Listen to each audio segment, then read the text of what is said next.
Hello and welcome everybody to Balloon Chat Live. I'm Dan Bowen and we have Steve Randall here with us, who's an amateur slash expert on small and smallish balloons. So how are you doing, Steve? Yeah, fine. Yeah, I'm just going to try. I've got myself a bottle of wine here for this Crow's Landing. I'm trying. Produces California. It's going to Nice. be 2017. I shall be drinking that as we go through. Excellent. Let me see what I've got here. I've got a, let's see, I've got, I didn't bother to learn how to pronounce this. This is a Bulgarian spirit called rakia, really, Yeah, really popular all over the Balkans. If some people are ambitious, you can type that into Google Translate, give it a whirl. I've just been learning the Cyrillic letters. But it tastes pretty good. It's a brandy that is fruit flavored. It's from different regional areas here in the country. it's important to try that as you go to different countries. I feel. Yeah, I'm really excited. I'm not much of an alcohol drinker, but this is a good excuse to explore that. Yeah, it gives you an insight into the character of I do like that. So we're just waiting a couple minutes for people to roll in, um, and this again is going to be a kind of a casual, laid-back chat stream where Steve and I are going to look at a paper about a very crazy system that was developed back in the 60s. I don't know if it went back as far as the 50s. Do you, Steve? I think it goes way back. I just had to scoot around looking for things. There was a system before this that had long poles holding a wire up that was used for, I think, mail pickup mainly, going right back to Uh, something like 1930s. yeah, And that makes sense. I'd actually heard that that was based on, some a mail pickup system that the British used to use for on trains. Used to whiz up as the train was passing through. It would pick up and drop off mail at the same time at 60 miles an hour.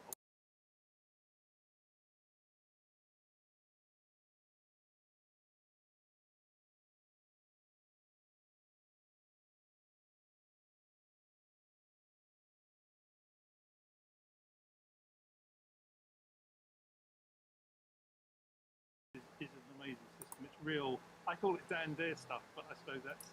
Do you know about Dan Dare at all? No, I don't. It sounds like an old comic book person. What is it? It is. It's a British comic book person. I think the Eagle comics back in back when I was a boy and had Dan Dare. He'd go off in space and fight Oh, nice. the aliens. The Mekon, I think I remember. So yeah, so your namesake Dan. That's awesome. Good. Yeah, real Dan Dare stuff. This is it's sort of James Bond. Um, Yeah, yeah. The craziest method possible to accomplish the task. yeah. But it works really well from what I can see. Yeah, it's an amazing system. Yeah, I'm excited to take a look at it. It's definitely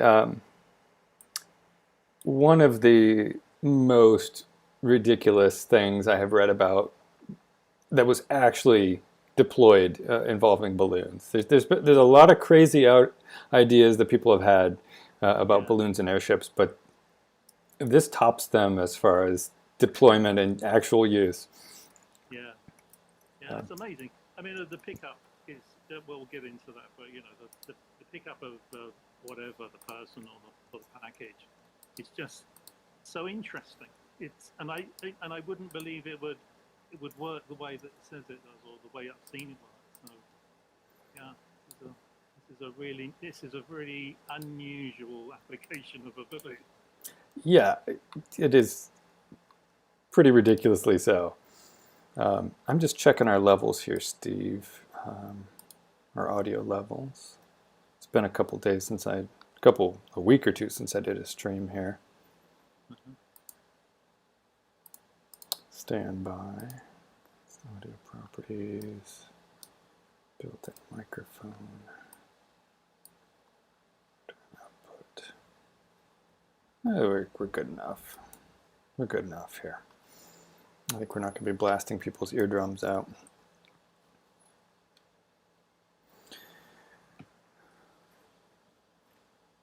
All right, well, why don't we get, oh, wait a minute, Thomas has said something on the messenger. Okay. Thomas, let me open messenger up here. Steve is too quiet. All right, Oh, okay. let me, that is a glitch on my end here. I was hoping that wouldn't be an output glitch, but hold on a second. I think it'll take me a minute to figure that out if you want to. Steve, do you have any interesting balloon stories to relate these days? Well, not really. I mean, I've been doing some work with a dead down in London, so we've been trying some Pico balloons. We're looking to fly a few shortly. He basically does the electronics, sends me the electronics and a pre-spec balloon, and I send them off for him. It's a little bit more difficult to launch them where he is down in London, so I launched them up for him up here in Suffolk, which is much easier from an airspace point of view. And so the other thing is that we use hydrogen for the balloon operating that in some public area in London. It's probably not a non-starter. So I launched them on hydrogen up here in Suffolk. Yeah, But that's mostly what I've been doing recently as far as actual ballooning is concerned. Yeah, that makes sense to want to kind of keep that into a controlled location where you can keep people away and things like that. Yeah, I've got a reasonably good site local to me, which model helicopter club I use, so they let me launch balloons from there. Oh, nice. Or I mean, I can use a site over in Cambridge, which is the one I normally use for ballooning. But with COVID, it's a bit more difficult to travel around, so by just keeping it local, it's a small model aircraft, launching area, so it's quite good for balloons. It's straight into an open field for a farmer's field, so no problem with it going on. And there's very few trees around, really. It's good too when you're trying to launch something with a low ascent rate. Yeah. Just a second. I'm hesitant to make any major changes to the audio levels. Let me just see. Let me just boost your audio. You may clip a little bit, but this may actually help you get finally up to legibility. Okay. I'm gonna try and just take a listen. It's always a problem, isn't it? Yeah. Thing with audio levels. It was actually fine before we hit broadcast, and then then something happened to it. Let me see if I can. It was actually fine before we hit broadcast, and then something happened to it. Okay, yeah, that's I can bump you up a little more. Thomas is typing. So. All right, there we go. Okay. And everybody. Greetings, Thomas. Hey, Thomas. Yeah, feel free to chat in the YouTube or Twitch or Facebook posts, and we will be able to listen to those. I won't be able to. Hey, Thomas, I see me on your screen there. That's great. Yeah, I won't be able to do messenger responses from here on out. So. Okay, let's take a look at our paper tonight here, Steve. We'll switch over to our paper view, and there we go, we see it. All right, so this particular paper is in the application of the system to Caribou aircraft. So this is not the baseline system description, but we'll get into a little bit more the details of the implementation. Now, being a casual stream here, I've not actually taken a detailed look at the paper. Steve has actually looked at it more than I have. And so in a sort of a role reversal, I'll be sort of encountering this as a newbie, and Steve might have some insights from further in the paper. So this will be fun. Yeah, I mean, I think it might be worth looking at a couple of the figures in there first. Really Oh, right. Like the context of it. That's great. There's a pretty good figure 16, I think, which is on page 27. Is probably worth having a look at first. Page So you can get to that. I think it sets the context of what the system's all about, and then it's a lot easier to understand the text as we go through it. That is rotated badly here. It is rotated, yeah. Let You can me see if I can rotate that. This particular program's not always the best for rotating, but okay. undo. I think I saw the command I need. Rotate this page right. That's better. Okay, so Yeah. the text is illegible, but you do get to see that. Yeah, I mean, so that really shows the whole system. I mean, it can either be used in the sea, which is it's an amazing use of it, really, because you just drop the system next to somebody who's in the sea. I mean, if they're already in the life raft, I think you could even do it. It's dropped with a life raft, so they could just be in the sea. The first thing they do is inflate the life raft, and then they've got access to all the other bits and pieces they need in order to inflate the balloon and on the line. And then presumably the aircraft that drops the system sort of hangs around and comes and collects you. So they even drop the helium needed to inflate the balloon, which is reasonably considerable, because I imagine it's about 500 foot of line, so it's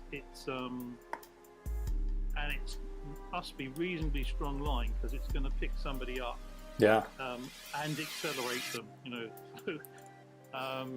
Well, let's go ahead. I'll read the intro to the paper here, and this I think gives people the general idea of an airplane ramming into a string that is lifted by a balloon and yanking someone out of a raft in this particular illustration here. And that's a good intro details there, Steve, so thank you. We'll skip around in the text, and I'll read some of this verbatim, but feel free to jump in on chat, or Steve, of course. So to evaluate the system, engineering and user tests were conducted at Fort Bragg, North Carolina. 64 pickups were performed. That's a lot of guys getting yanked in the air. Of which 7 were successful. Oh my God. No. Well, we'll see what they meant by that. Yeah. 7 were successful personnel pickups. I'm just going to hope that means that 50 some were not people attempts. Figure 1 through 4 illustrate various steps in a pickup. Let's take a peek for 1 through 4. So I apologize for the video quality here. We are streaming at 720p, and these old PDFs are actually from storage copies that were microfilmed back in the 70s and 80s, and then later scanned into PDF form. Let's zoom in a hair so you get the maximum graininess. So what we see here is basically a torpedo-shaped balloon. I will draw in the missing lines there. That you can see gets filled on the ground. We have a person here who is supposed to be filling this balloon. As Steve mentioned, this would presumably have been delivered to this location via exotic drop or whatever method to a place where a person needed to be yanked up into the air. In Fort Bragg, I suspect they just started with it on the ground. So here we see the aircraft in this experiment is a Caribou, which I've not heard of before. Have you, Steve? Yeah, it's used for, I think, for dropping cargo, and it's got a rear door. So they probably use it for parachute jumping too, I should think. So it's similar use. I think it's a DHC-4 de Havilland, so it's Canadian. Good old de Havilland. Yeah, de Havilland has lots of good bush planes for off runway work like this. The otter and the beaver.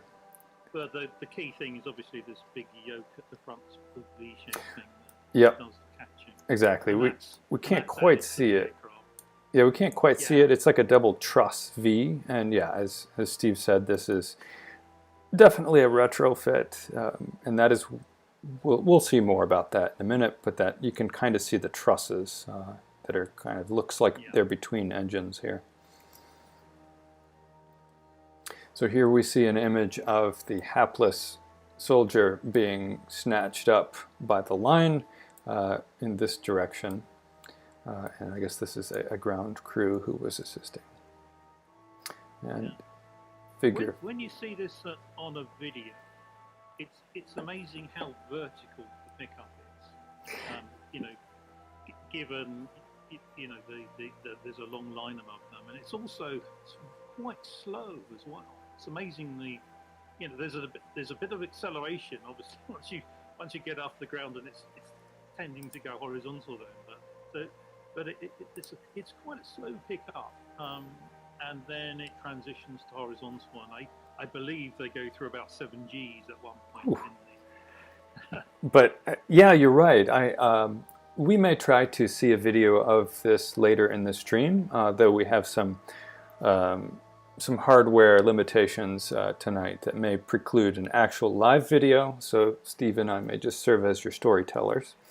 That's a good description of the initial motion as the aircraft impacts the string, the rope, probably 1,000 or 2,000 feet above the person, is that the person doesn't move right when the aircraft hits the string. And that's because of a beautiful geometric property here, that moving the line sideways, even though the aircraft it's lifting, it's moving sideways a lot more than it is moving up. It's like having a right triangle that's very skinny. As it tips over, it's not going to shorten the hypotenuse very much. If I remember my triangles horribly. And then as the plane continues to push the string over sideways, the string actually forms an arc.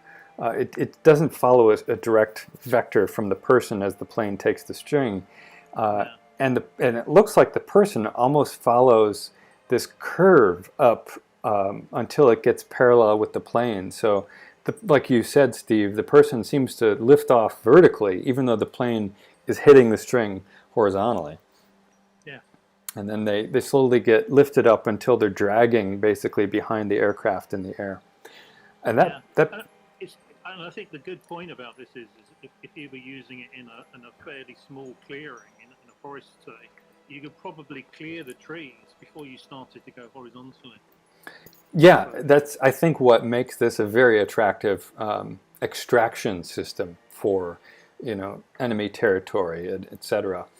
So you don't need a big clearing. It could be fairly covert. So that brings us to the conclusion of the action of extracting somebody with the Fulton surface-to-air rescue system. And this is a view from inside the aircraft's cargo bay, looking out towards the tail of the aircraft. And you see here, this big white opening is the cargo door, and we are staring backwards out of the tail end of the plane. And you can see here this package is actually the person that is being lifted. and the line is missing here, but this goes up and down here, and there's a winch back here that is shortening the line that was captured and lifting this person up towards this pulley here.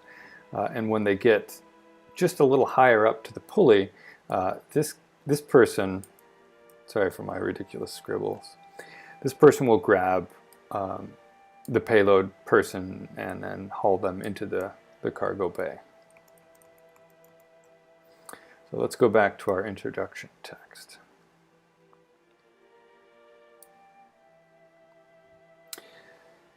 So during the test program, only 2 operations were unsatisfactory. These were conducted in the early training phase of the program, and in both cases, previously used lifting lines were employed. It's a little scary. One had been spliced defectively by inexperienced personnel. Sure, blame the newbies. And the other had been used 5 times and subjected to an unusual and severe load. So I'm hoping that they followed good engineering and scientific testing protocols, and that they were tracking at least the well-used one and aware that it may fail. Though it sounds like the splice may have caught them by surprise. I mean, I think it's key that the strength of that line is key, really. If you think about it, it's going to lift under a kilo person. At multiple Gs, yeah, exactly. And you're definitely going to have the optimization function where your mass of this line is very important to minimize. Because getting back to the fact that we're a balloon jet, a helium balloon has to lift all of the weight of the rope. Doesn't have to lift the person, but you know, the ropes have a certain amount of mass per meter of length, and that balloon has to get up high enough for that airplane to be flying well above obstacles, which may be more than just trees. Like there may be hills or towers nearby, which means we're not talking 20 meters of clearance. We're talking, you know, you may need 200 to 300 meters, you know, 1,000 feet of clearance over the tree line, which means you know, if you have 1,000 meters, your balloon gets pretty big pretty quickly if you're lifting, you know, 10, 20, 30 kilos of rope. Absolutely. I mean, I think that's one of the reasons they use the sort of dirigible design, is that you've got less wind loading. Yes. The amount of lift. Yeah, exactly. So, emergency procedures were, as well as simulated operational pickups, were tested with good results. Pilots experienced little difficulty during daylight in maneuvering the aircraft to intercept the lift line at the proper place. There were only 3 unintentional misses, 1 when the airplane flew too high, and 2 when it was too far to one side. These were made by pilots unfamiliar with the technique. I guess you couldn't have an unintentional miss if you were too low, really.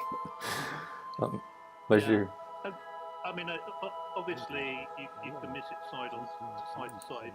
It's actually quite clever because there's a couple of lines from the faults that go to the wingtips that ensure that if you do miss it, the line of the balloon is pushed sideways, so you can go and have another go at it, I expect. So that you don't catch it and have it rip a hole in the wing or something like that. Yeah, or a propeller. Yes, oh my gosh. We've got a note, just a chat from Vidya Cook. It says, hello, just dropping in to say hi. So, hi, it's good to see you. It's a person I met on a game channel, one of my friends. So, hi. So, let's continue on here. 9 night operations were successfully conducted, and various combinations of lighting systems were used individually and collectively for evaluation by the pilots. With the proper combination and adequate pilot training, night pickups can be made as regularly as daylight ones. That's impressive. Back in the 1960s, I feel like that's pretty it's pretty aggressive in terms of pushing the safety envelope. They certainly wouldn't have had night vision, and this would not have had GPS to warn you where terrain limitations were, hills and things like that. So we'll skim through our photos. Conclusions. It's nice, I feel, when they put the conclusions up front in a paper, that I have learned that is what management needs when you submit a report, because they are not going to wait for you to build up to the suspenseful conclusion after a 40-page report. They want it first page to give you a thumbs up or thumbs down. The test series was satisfactorily completed and justifies the following conclusions. The recovery system is safe, reliable, and ready for operational use with the Caribou aircraft. The system will recover personnel and equipment from the land as well as from the water. A properly trained crew that is familiar with the equipment and procedures is a mandatory operational factor. I wonder, does that include the picked up person, do you think? Or just the aerial crew? I mention that it really helps, but they do say somewhere in here that they drop the instructions to use it with it. So I imagine it has been used for people that are completely not familiar with it. I think that would probably, I would imagine you would want this to have that as a requirement for untrained targets, as it were, for this to be very useful, other than James Bond type characters being picked up. Yeah. Can you imagine a manual coming down and it's like an IKEA manual with no text? It's like, insert hose A into hole B, but do I have the adapter for that? Yeah. I mean, you can imagine things going wrong, like somebody using all the helium to inflate the raft. Yes, exactly. Yes, the raft floats away. Oh God, I hadn't thought of that. So where live pickup is involved, it is essential that a new lift line be used. Live pickup. Lift lines may be reused only for cargo pickups and after proper inspection and rigging in accordance with the instruction manual. And I would probably add to that you don't have any people downwind of the procedure in that case. Yeah. Additional testing should be carried out in order to extend the capability to heavier loads and multiple pickups with the Caribou aircraft. Night operations can be accomplished but require more training, particularly for the pilot, than is necessary for daylight operations. So that follows with our hesitations on night abilities. So before we get to recommendations, let's skim forward to see if we get some more details of the system. Looks like we're coming to a pretty picture, or at least a pretty collection of blurriness. Yeah, there's an interesting figure 12, I think it's. Oh, there's some. This is the C pickup system, I think. So we see here the Neptune P2V aircraft and maybe a raft and maybe a person. Yeah. Or maybe that's a ship that dropped the raft, I don't know. But it looks like the Neptune is... Wait, the Neptune is going this direction and the line is here. Maybe it just hasn't maybe it's just about to contact the line. That's probably what's going on. I would have thought so, yeah. I was just trying to think that whether it would be better to fly in upwind or downwind. I imagine upwind, so that... Oh, so you don't drag, just like a balloon payload, so it doesn't like drag along the surface as this line goes this way. Yeah, yeah. So it gives you more of a vertical descent to start with, I should think. Right, so that you're then going up and like that. Yeah, I imagine they must also, as soon as the line's contacted, start to go up at the same time as going forward. But I didn't find that level of detail in the document. Couldn't say for certain. that would seem the most logical to me. Okay, we're here to introduction.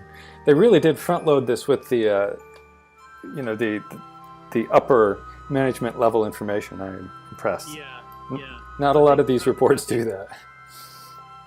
I think the meat of it sort of starts around about page 17, which is the. But I mean, there's some quite interesting stuff here about the the history of it. And, Yeah, we'll skip through a little bit of this. Looks like there's some extraneous things, but so yeah, that's not.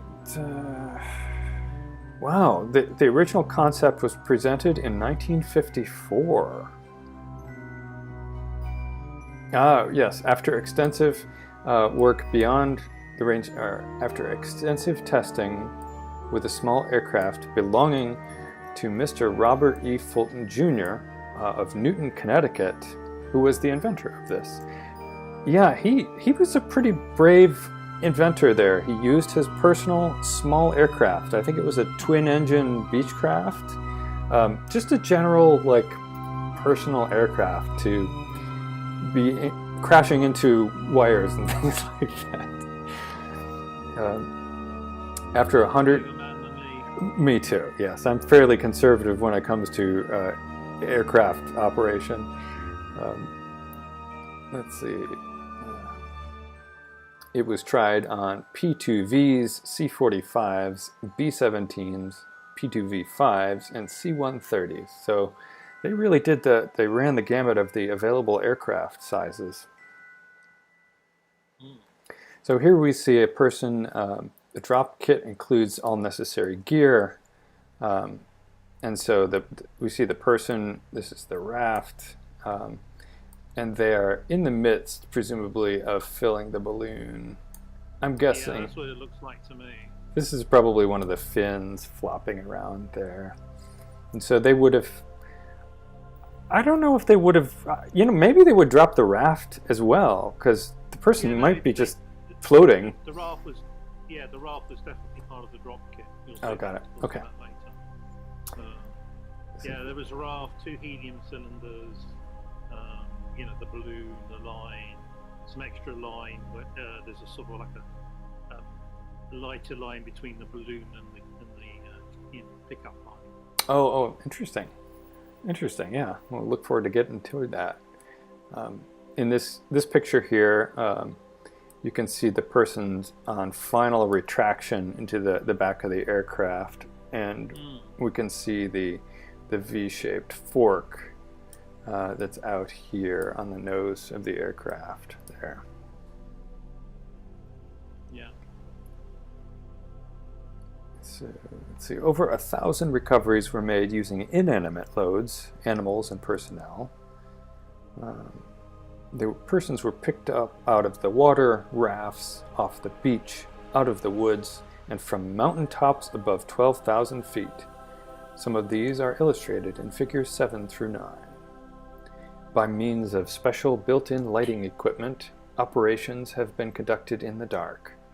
Figure 10 illustrates a 200-pound dummy being picked up at night.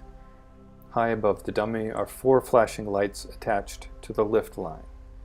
The equipment on the ground supplies the power and controls the flashing.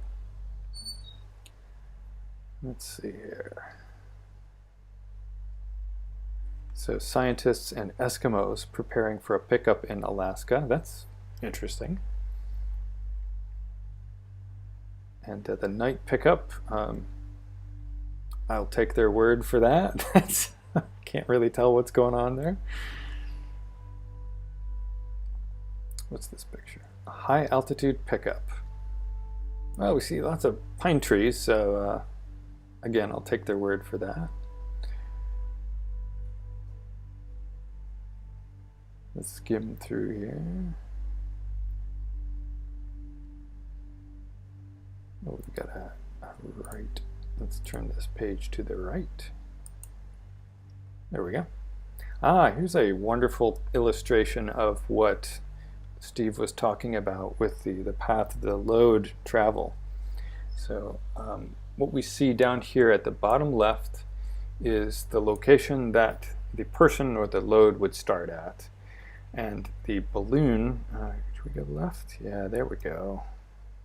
The balloon is here, and that is just lifting this rope, this wire that is connected to the payload until the aircraft comes up and hits the rope in the middle of that V-shaped set of prongs on the front of the aircraft, and presumably grapples onto that, like latches onto the string.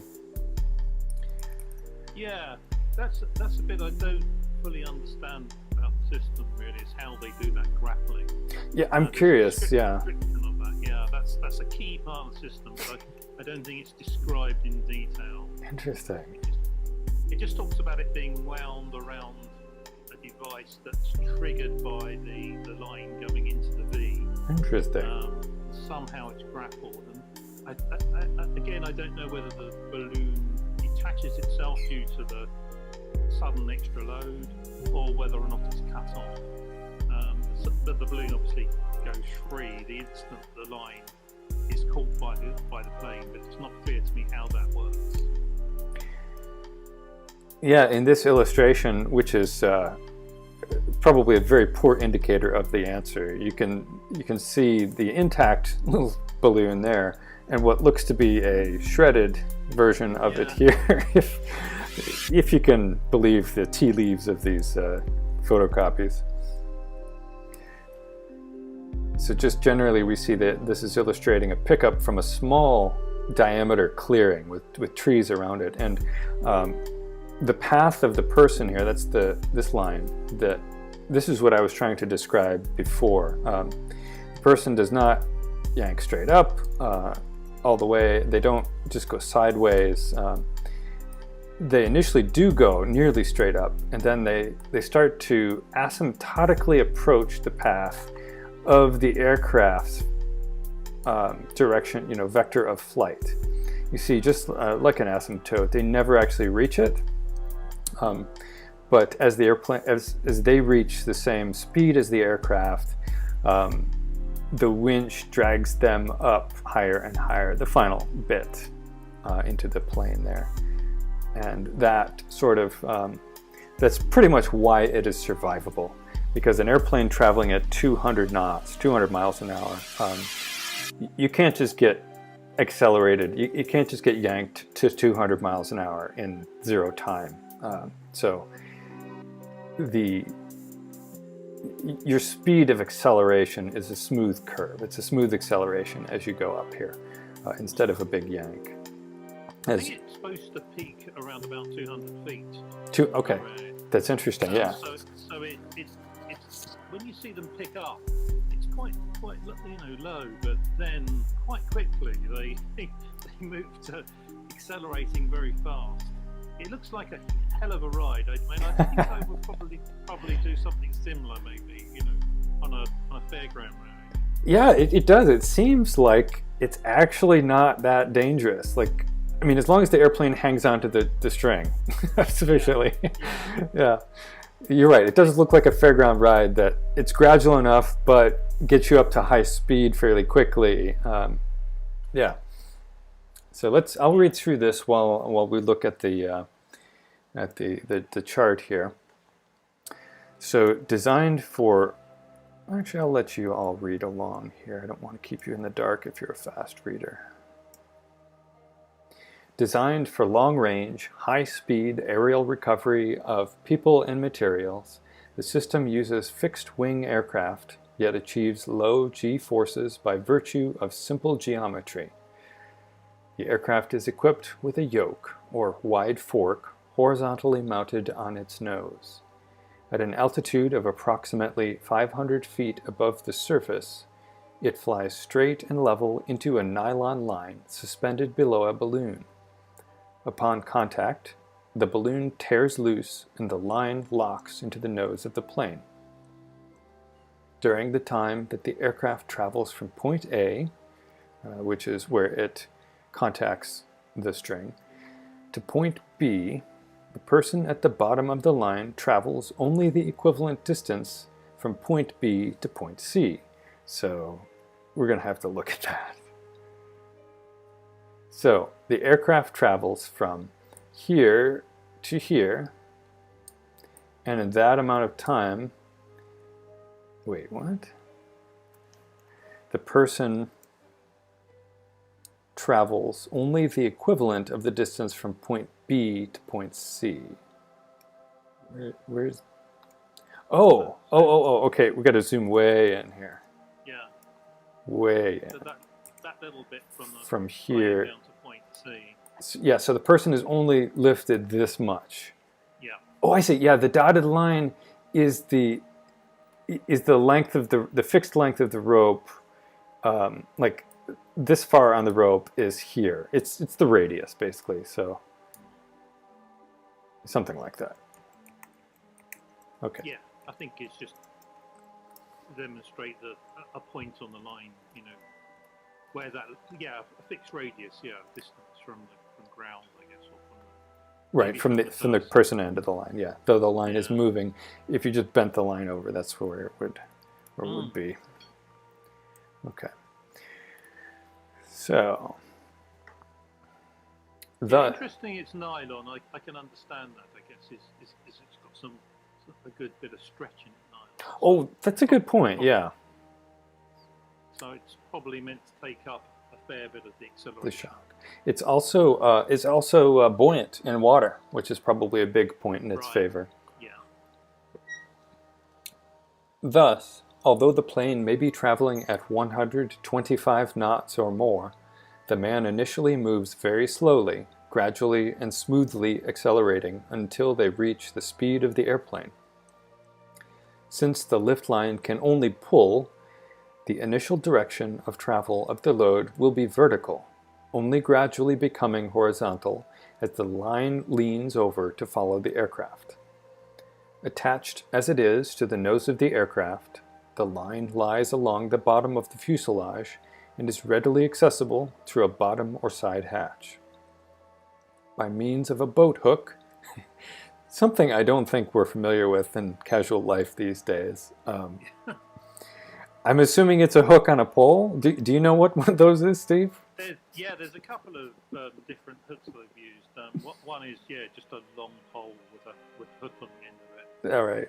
And then they introduce a sort of more aerodynamic thing it's got a hook and it looks like a little bomb that you can then fly on the line. Oh, interesting. Out the back of the aircraft, but we'll see that later. You'll see that later. Okay, great, interesting. Boat hook. I've not heard of that. It is quickly attached to a winch, and the load is readily brought aboard. The accompanying sketch was obtained directly from a motion picture of a skyhook pickup. How exotic! A motion picture. Note how the load rises 200 feet vertically before it travels 80 feet horizontally. Let's take a look. Wait, was that this? Or no, it was this. So 200 feet vertically. Oh, okay. So that, interesting. Yeah. So here, the dark line, we see, the 100-foot line is here, and the 200-foot line vertically is there. So, so we see it is moving vertically much more than it moved horizontally here.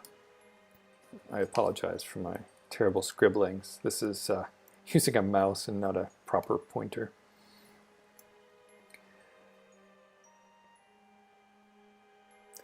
Not only is the person safely picked up from among high obstructions, but the plan is also that at safe altitude and traveling at a maneuvering speed.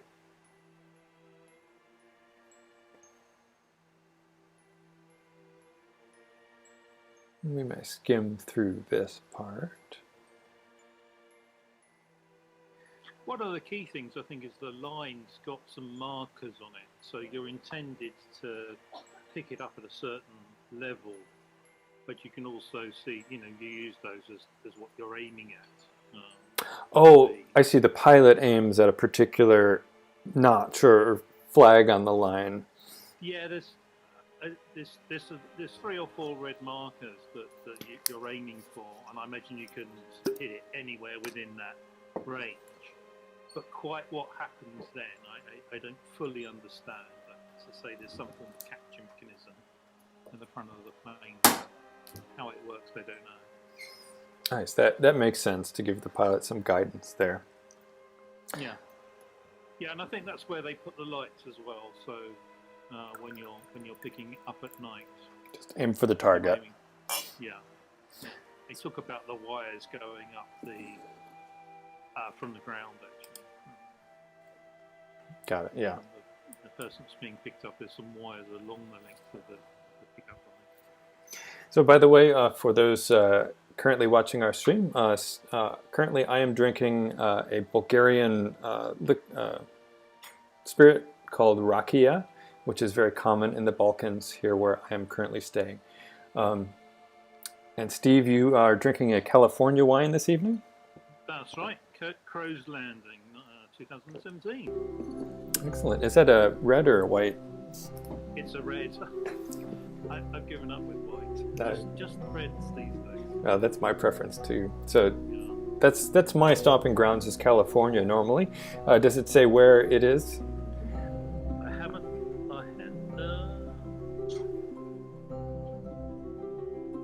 Infidel, something like that. I don't know if that's a place in California. I don't know. Probably Napa if it's not further specified. That's Yeah, the wine region. It's too small. And you've already had a couple, so. Yeah. All right. So this image here we have a comparison of acceleration forces. That's boring. Let's skip ahead. But yeah, it just says that the maximum there is like the biggest one was 10.5 Gs or something. Oh, I see. Okay, so they're just 4.5 Gs. So it gives you a bit of an idea of the range of yeah. We can ignore the possible pickups. the picture is incomprehensible, Yeah, but the text here, yeah. Okay, so parachutes. They're saying the experience compared to a parachute jump in terms of G-forces. Like a parachute's G-forces could be 30 Gs. Holy shit, by the way. Yeah. And a pickup force for the Fulton system was maximum of 11 Gs, minimum of 5. So that's space shuttle.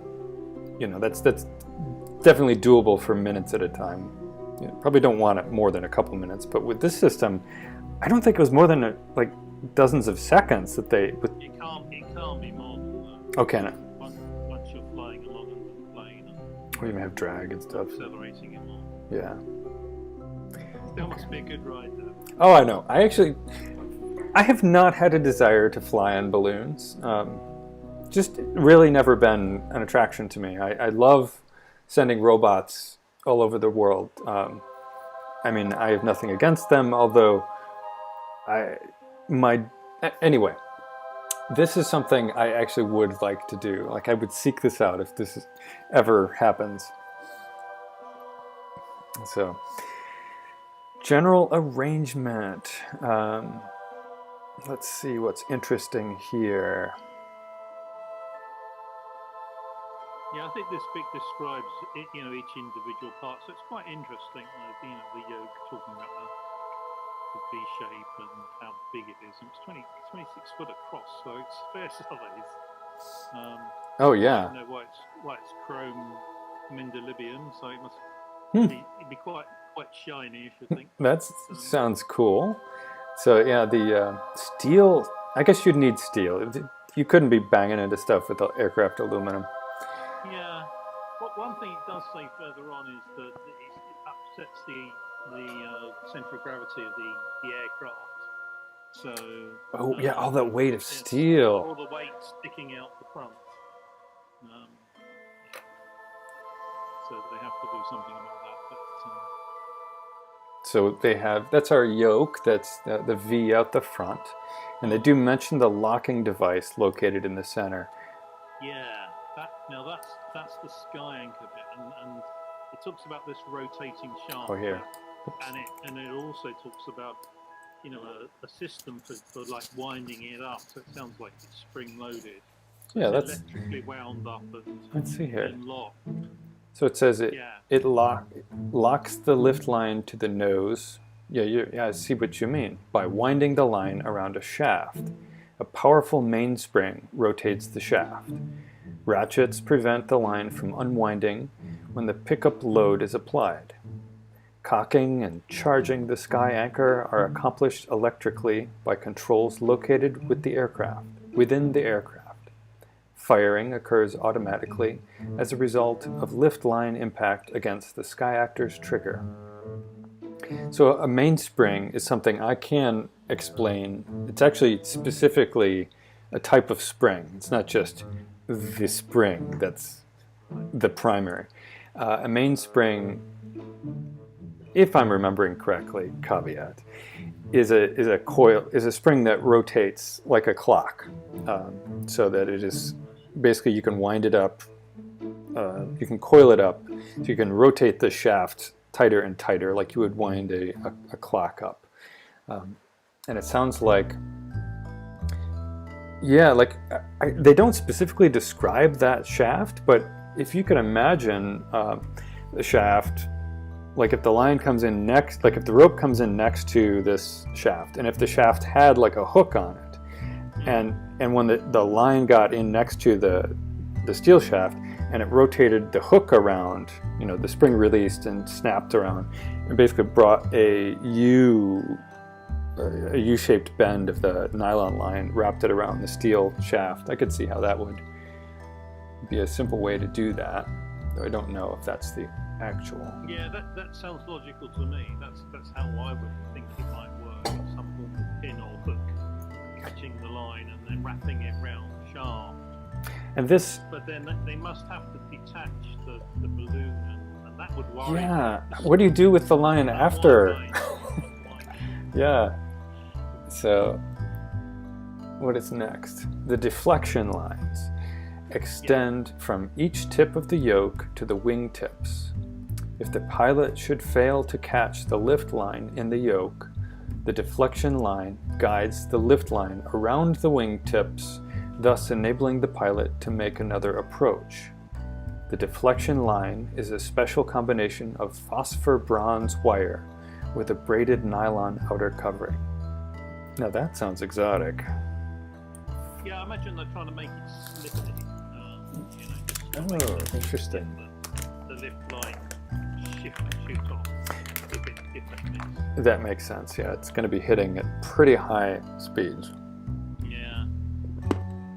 Yeah, I saw it on a later aircraft where they used it from the nose to the wingtip, and it was pretty close. It looked like it was pretty close to the propellers. So. Yeah, I would be nervous in those planes as a pilot. So the reel-in winch is mounted on the floor of the aircraft, just forward of the aft opening. That's the cargo door. The winch is capable of hauling a 300-pound load on the end of a 500-foot line into the airplane in approximately 3 minutes. So it's a pretty short trip up there. Bye-bye, Vidya Cook. It is electrically driven and obtains its power from the aircraft's electrical system. Sounds good. Let's see. MISC equipment. Emergencies, always interesting.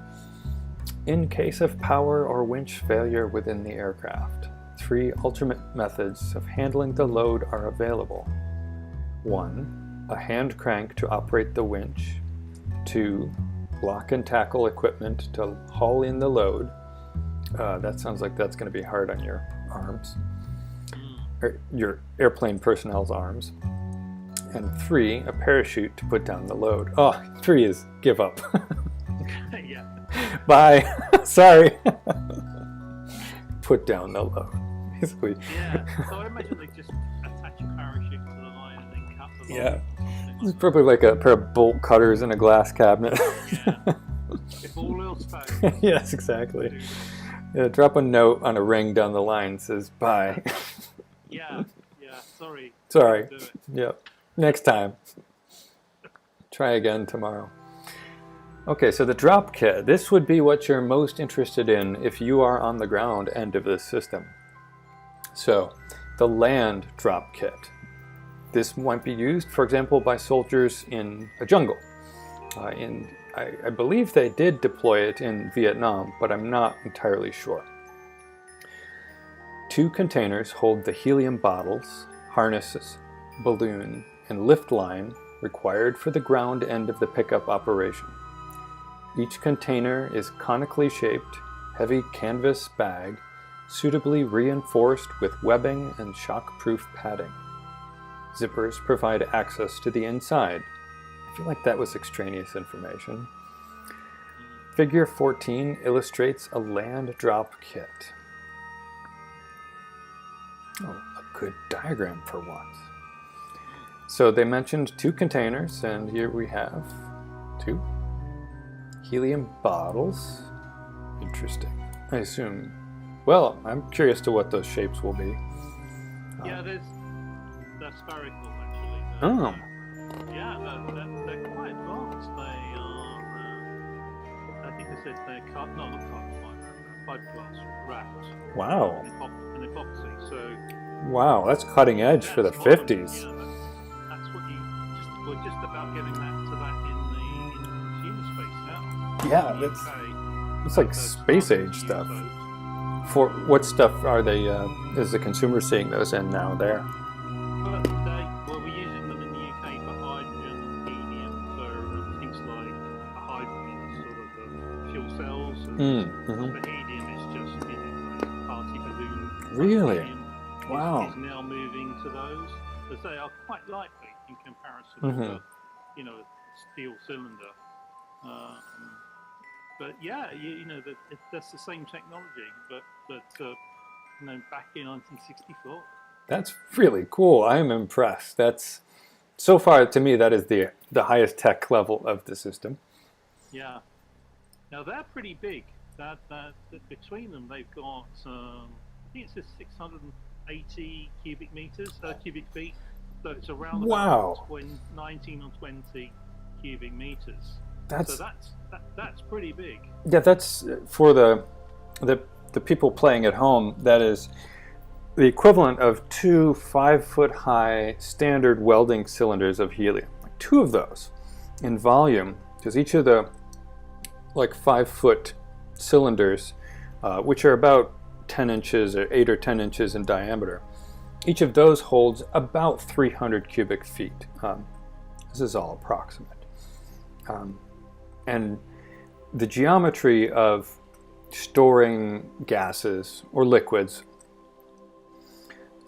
it's very simple that you use less material in your container, there's less surface area when you use a sphere than any other type of shape. So us ground-bound users that use tall, thin steel cylinders, we don't need those to be light. We need those to be, I'm actually not sure but probably we need those to be stackable and easily movable and not large, ungainly things. Why they might be cylindrical and skinny. But these, the driving factor would be weight, because you need the package to be as lightweight as possible, coming down on a parachute and being handled by a person. So that would be achieved with spherical tanks, which were very rare in production usage for anything. Yeah, and they've got a float. Oh, okay. Yeah. So you can imagine if these weren't then the cylinders, they would just sink to the bottom. Exactly. Yeah, that's another vote in favor of they need to be as low weight as possible, because believe it or not, everybody, gas compressed in a gas cylinder will not float.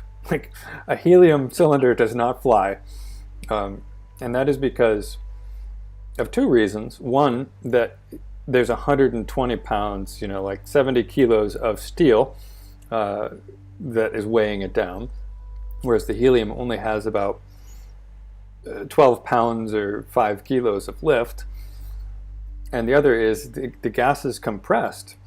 I don't know, like 10, 15 times its outside volume down to the volume inside the can.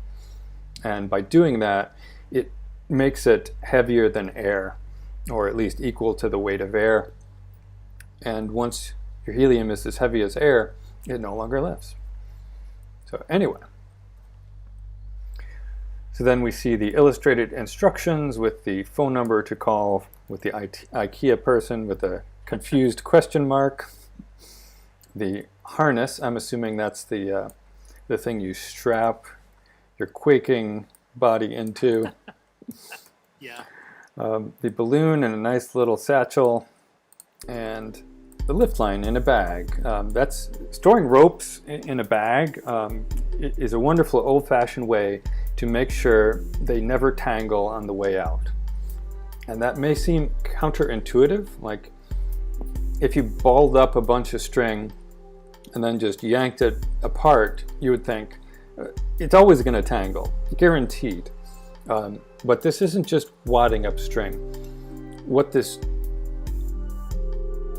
simplest concept is, you just shove the rope in the bag, and because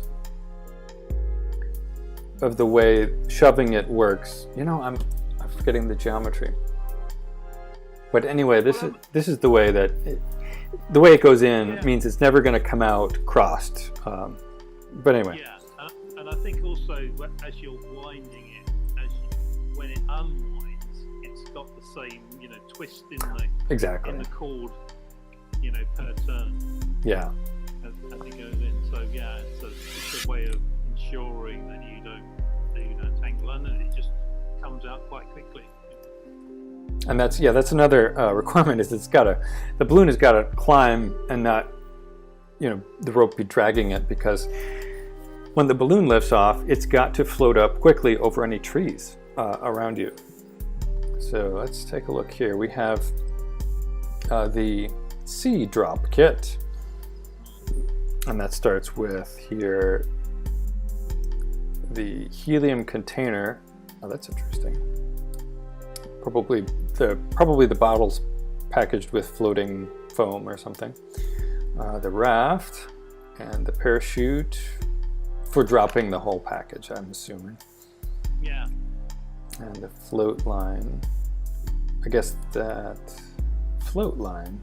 The raft package is the raft, and the float line just spreads out over the sea so that you can just pick it up anywhere along the length of the line. Oh, right, yeah. If you're in the sea. Oh, I see, yeah. To get just grab it. Any part of that line and just pull yourself onto the raft. Got it.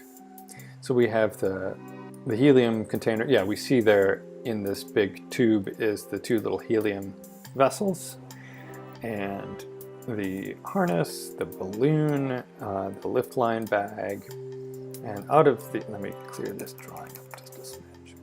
And there we see the filler nozzle, that's kind of pretty, to fill the balloon, and cloth bailing bucket. Well, ready for any bad day, I guess. Yeah. And of course the rocket to propel the boat. What the heck is that? Maybe that's the boat CO2 cylinder. Yeah, the inflation cylinder for the boat, yeah. Yeah, I guess that would make sense to make it CO2, wouldn't it? Because it's being in the liquid form.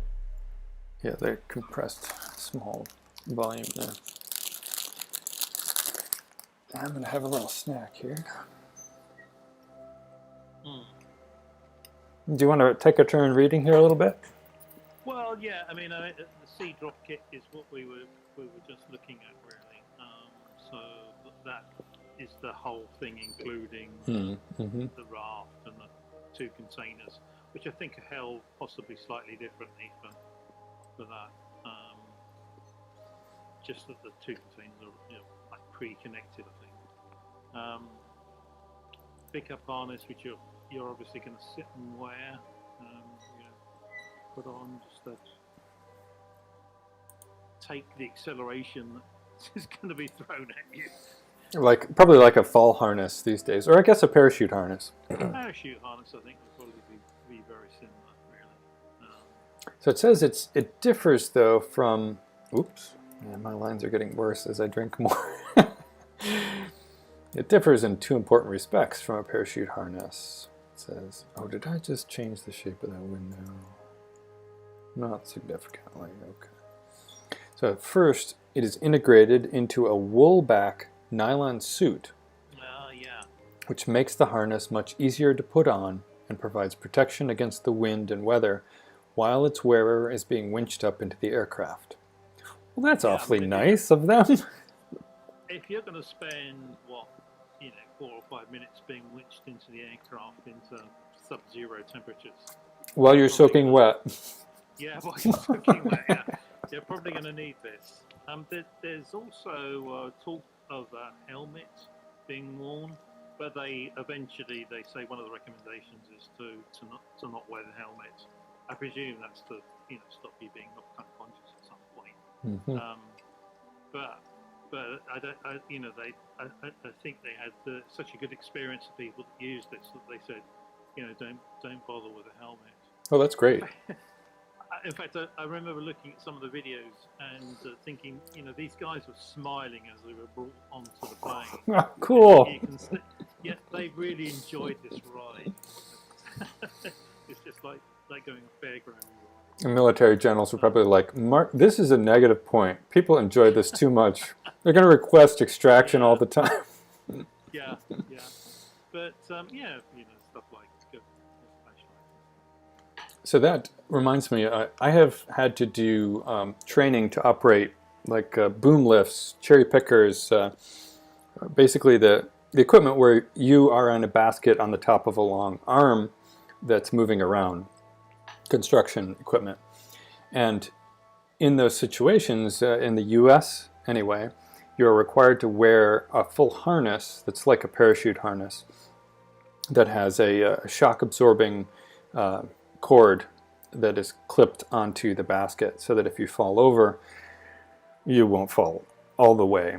And they mentioned that they added the suit to the harness to make it easier to put on, and I can see that would be legit because it was very confusing and difficult to put this harness on. You would think, well, it's got 2 holes for your legs, 2 holes for your arms, a hole for your head, but then there's also straps around the front and straps across the back. And when it's loose, all of these straps are just right angles sewn at each other. So you're just looking basically at a net. Like, okay, I need to stick my legs through 2 of these holes. And you have to get it on right side up and not crooked for it to safely hold your weight. So adding a suit to jump into all the right holes at once sounds wonderful, like a wonderfully good idea. Your pockets, Go ahead. 4 pockets are provided to hold a flashlight, a pocket knife, a transistorized switch, and a power supply. The latter... I'm not sure if that must be for the night lights, I imagine. It sounds needlessly fancy to transistorize it or mention such, but hey.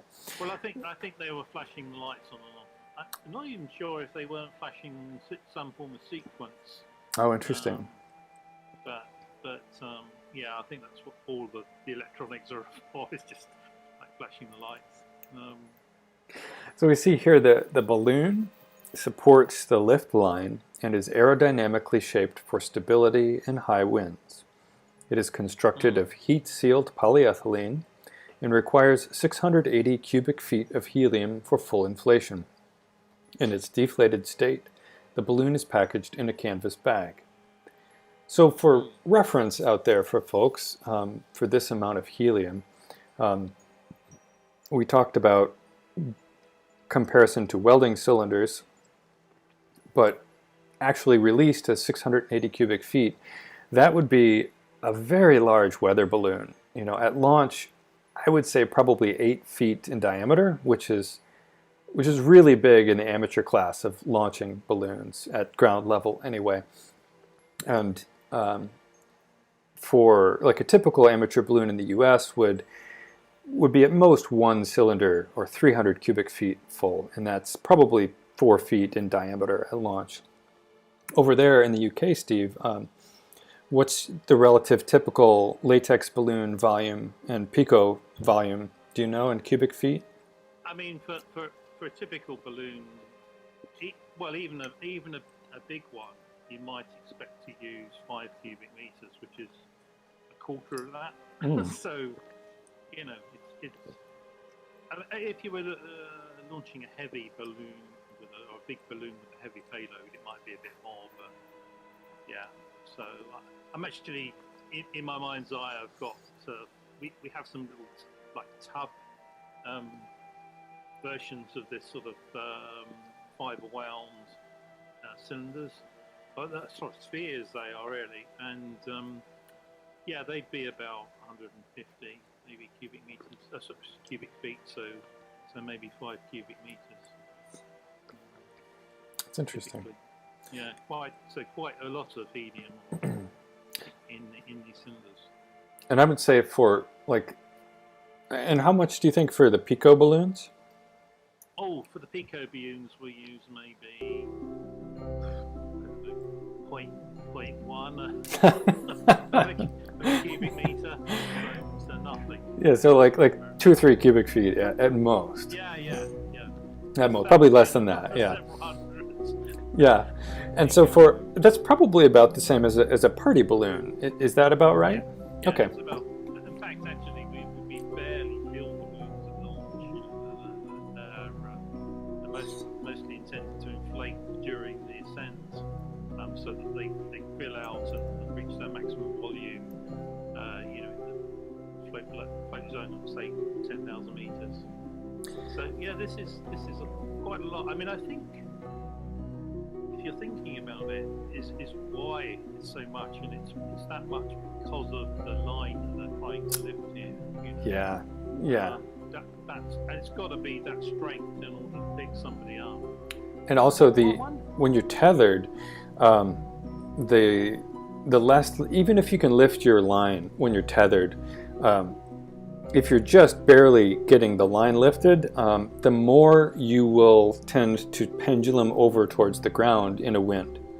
So the more lift you can add, the more upward force, the less the wind is going to blow the balloon over towards the ground, which will help in keeping it high enough for the airplane to intercept.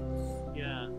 So it probably has some extra lift. Whether like the modern day version of this might be something like a helicite, where you use the wind to provide the lift. And if there is no wind, then you float straight above the person. But if there is wind, the kite itself provides that lift factor.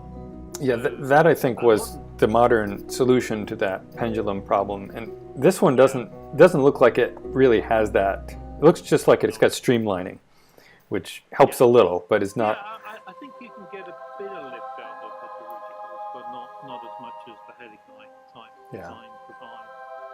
Well, let's take a little bio break here, Steve. Let's say we'll be back in about 5 minutes. Yeah. Say, okay, good.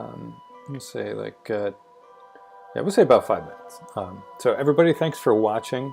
By the way, this is Balloon Science Chat Live. We have Steve Randall as our guest. I'm Dan Bowen. And please consider supporting at patreon.com/balloonscience. We will be right back in 5 minutes.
Hey everybody, we are back from a break, and I've got Steve Randall here, one of our patrons on Patreon. He is a contributor at the Ideal Gas Lawyer level. How are you doing, Steve?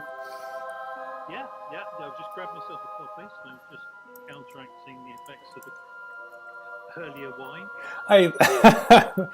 Great minds think alike. I literally did the same thing. And Steve is also a very thoroughly accomplished amateur balloonist and has done some even contract balloon projects for companies and TV networks. Do you want to mention some of the projects and things that you're into? No. Okay. Yeah, I've done a few hundred flights now. So Oh, that's great. It's been over 10 years. That's great. Yeah, and you also run a website. Do you want to plug that? No, don't worry about it. All right. I do. If people are interested, I do sell balloons and parachutes and that type of thing. I think that's of interest to our audience. So, what is your website there for that?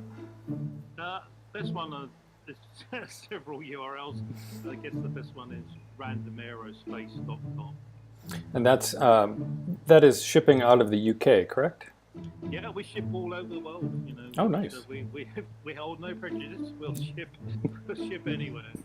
Oh, that's great. To pretty much any country in the world. We've in the past. That's really Even cool. China. I've sold Chinese balloons back. That's great.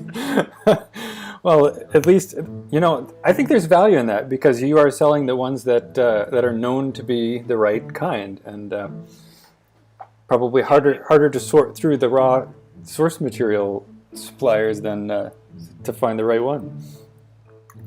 Yeah, we've been very pleased with the balloon sales. That's great. But people are just sort of like contact me, ask a few questions, and then buy the balloon they're interested in. Nice. And you sell the latex and the Pico, is that right? We do sell some Pico balloons, but they just tend to be party balloons anyway. So and you can buy there's some professional Pico balloons, but I don't sell those. Yeah. Things. Yeah, they are. Yeah. So, well, cool. Yeah, I recommend Steve's stuff. He's a great one-stop shop for those kind of supplies, and there are surprisingly few of those sort of. Hey there. I mean, that's why I introduced the site, really, which was, it was a very specialist area, and you just couldn't get what you wanted within a sensible amount of time and price. So I just bought stock of a few latex balloon sizes that people often use. Yeah, Thomas hopped in and mentioned lots of Picos. He certainly is a voluminous launcher of those. Yeah, well, they're gaining popularity. You can send a Pico balloon around the world for not even $50, so including the electronics. That is amazing, and actually, that's a good idea to do an episode on sometime. We should do that. Yeah, I'd be interested in doing that. Just like a review of the Pico ballooning as it now exists. Yeah, it's a really neat development that amateurs have pioneered, really. Yeah. So let's get back to our crazy person lift system, the Fulton surface-to-air pickup system. So we have the helium storage bottles, which we've really sort of talked all about already, so we'll skim through that. They are rated to 4,000 psi, which is not unusual. It's a little higher than typical consumer cylinders, but well within the commercial industrial range of which is, it's common to have industrial cylinders up to 10,000 psi, which is that 400 bar, 450 bar or something? Yeah. In the UK, 300 bar. 300 bar. Typical. Yeah. So day lift line is made of tubular nylon cord with a braking strength of 4,000 pounds. Right. Secure. Yeah, tubular nylon's quite stretchy. Interesting. What does the tubular refer to? Well, it's the winding pattern, so it's crisscrossed. The internal threads are crisscrossed to create a tube.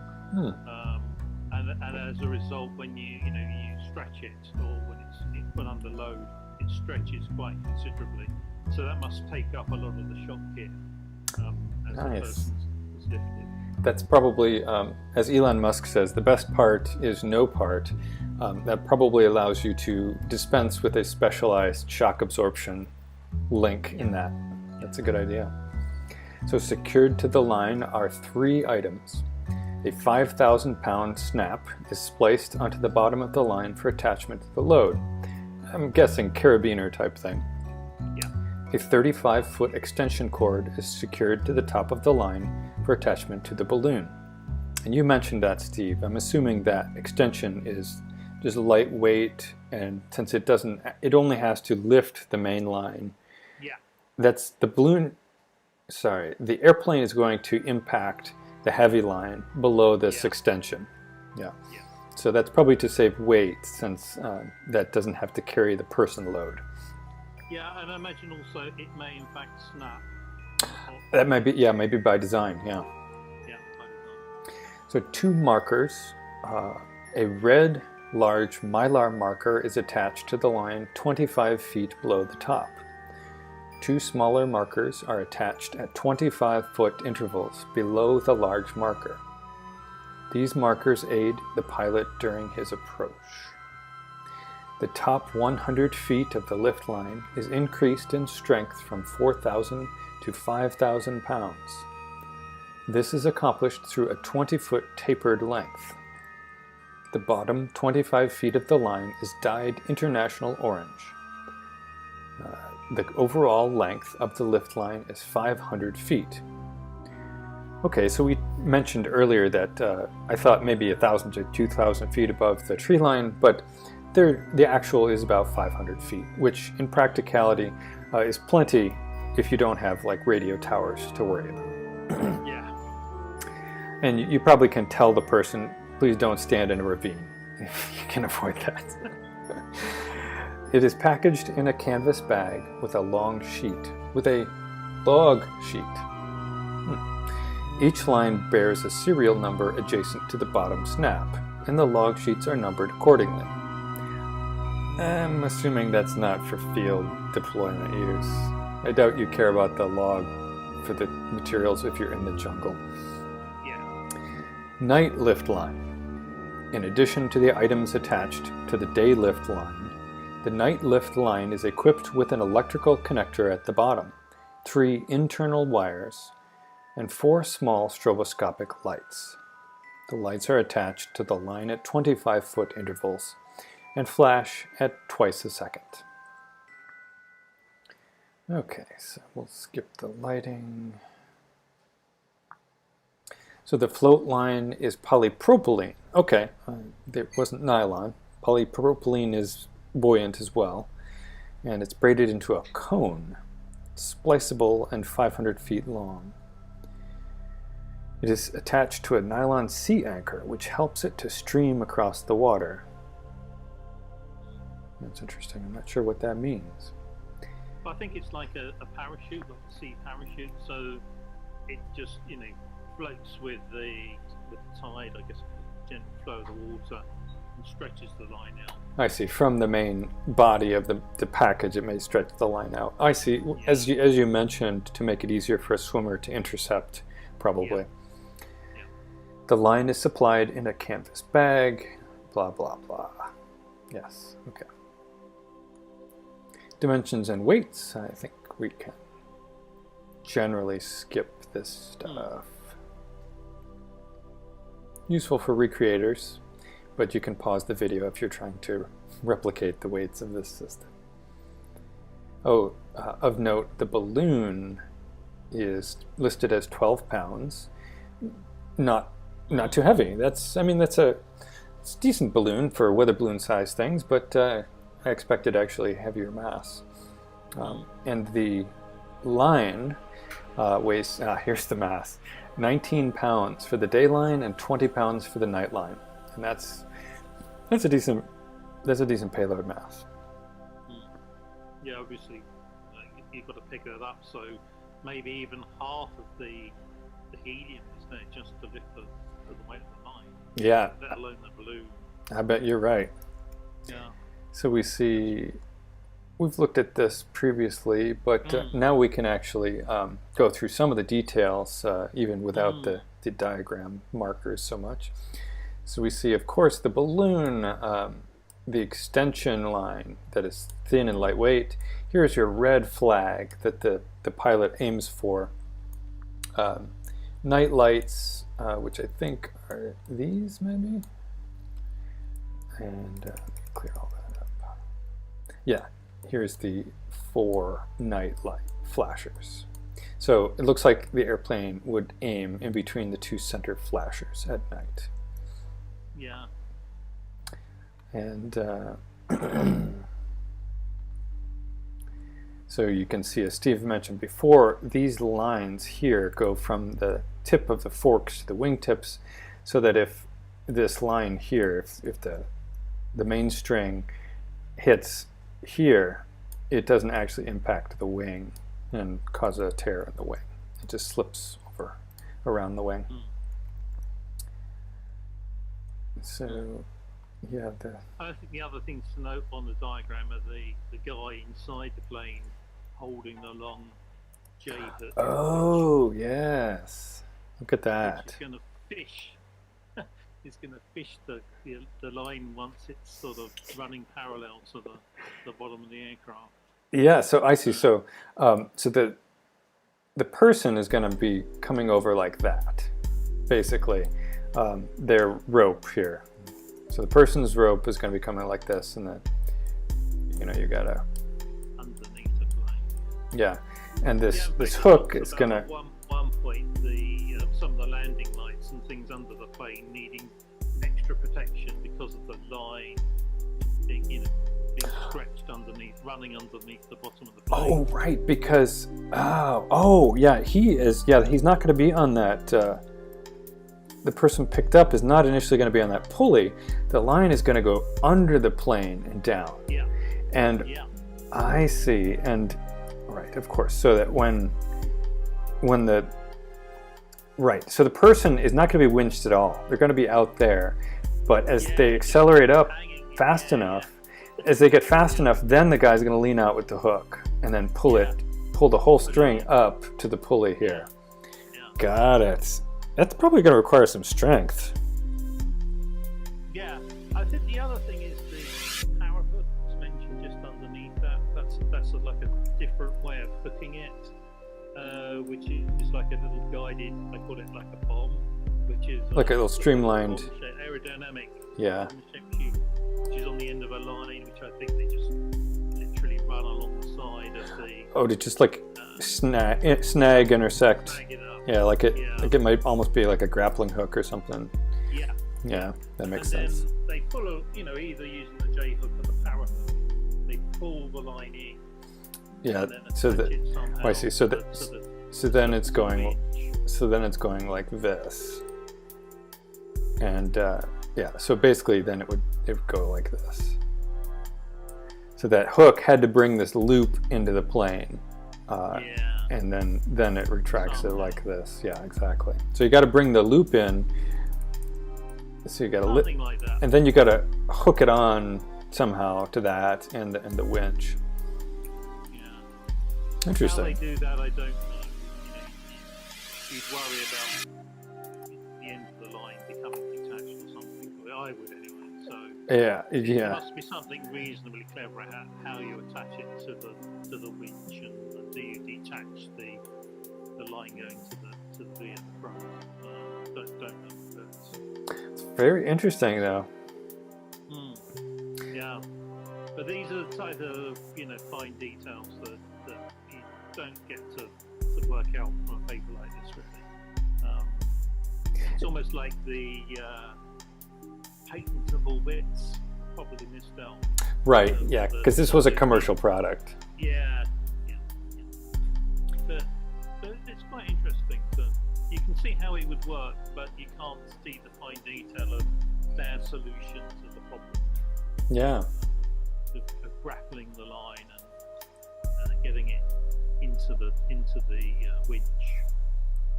So let's look at a little bit of the observations of the Yeah. contractor, which would have been probably Fulton, who was conducting the experiments for the military. So proper use of balloons.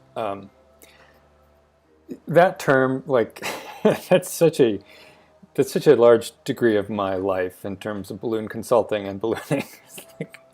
It's usually the balloon that people need to be educated on.